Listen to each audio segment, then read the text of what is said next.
Victor সেনাই ডেমক্ৰেটিকেলি নিজৰ demand ৰাখে আৰু অসমৰ ছাত্ৰ সমাজৰ হিতত অসমৰ ছাত্ৰ সমাজৰ কাৰণে মাত মাতি আছো, মাত মাতি যাম।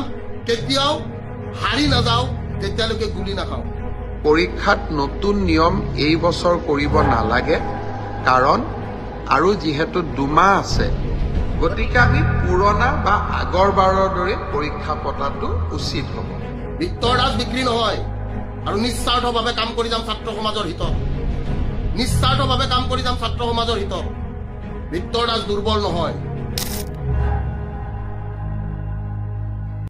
ভিক্টৰ সেনাই ডেমক্ৰেটিকেলি নিজৰ ডিমাণ্ড ৰাখে আৰু অসমৰ ছাত্ৰ সমাজৰ কাৰণে মাত মাতি আছো, মাত মাতি যাম। কেতিয়াও হাৰি নাযাওঁ তেতিয়া